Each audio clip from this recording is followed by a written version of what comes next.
202번째. 누구에게나 사랑받도록 힘쓰라.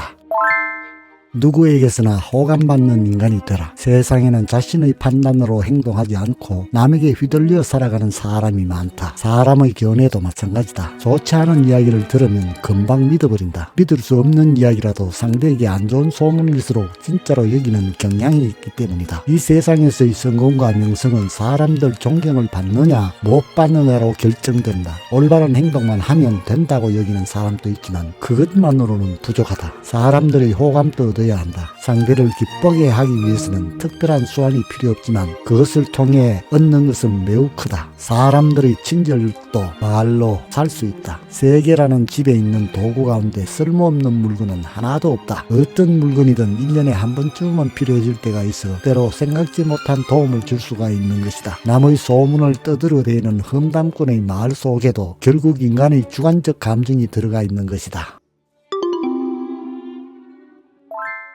203번째. 남들에게 지나친 기대를 심어주지 마라.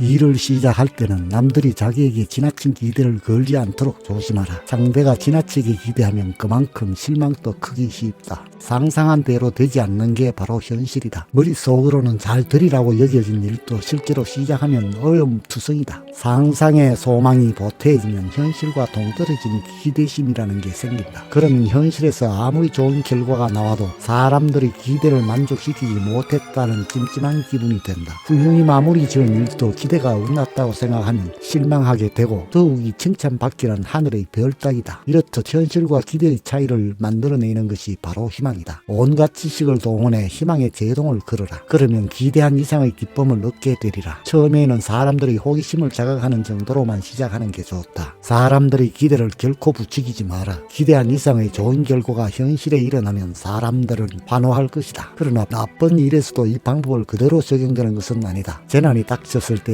최악의 사태를 예상해두라. 그러면 최악의 사태가 현실로 닥쳐도 정신 차릴 수 있고 죽음 같은 저항도 견딜 수 있게 된다.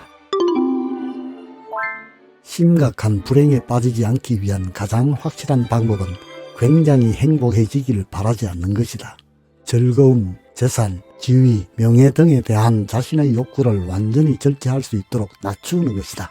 이렇게 해야 하는 이유는 행복을 향한 노력이 큰 불행을 불러오기 때문이다. 몹시 불행해지기는 너무도 쉬운 반면 굉장히 행복해지기는 거의 불가능하기 때문이다. 따라서 앞서 말한 원칙은 현명하고 쓸모있는 조언이다. 특히 행복을 자신에게 필요한 수많은 물품들로 만든 하나의 넓은 토대 위에 세워 올리려고 하지 말아야 한다. 그런 토대 위에 세워진 것이야말로 가장 쉽게 무너지기 때문이다. 그런 면에서 볼 때 행복이라는 건축물은 넓은 토대 위에 세워질 때 더욱 안전한 다른 건축물들과 반대된다. 행복을 위해 필요한 온갖 수단에 대한 요구를 줄이는 것은 크나큰 불행을 피하기 위한 가장 믿음직한 수단이다. 모든 긍정적인 행복은 허상이지만 고통은 현실이기 때문이다. 황금 같은 중용을 택하는 사람은 이렇게 머무른다. 썩어가는 더럽고 좁고 지저분한 집에서 멀리 안전하게, 시샘받는 화려한 궁성에서 멀리 겸허하게, 장대한 소나무 우덤지가 폭풍에 휩싸여 격렬하게 흔들리고 홀로 우뚝 치솟는 탑이 무게를 못 이겨 무너지며 산꼭대기에 번개가 떨어지는 법이니. 호라티우스. 끝까지 시청해 주셔서 감사합니다.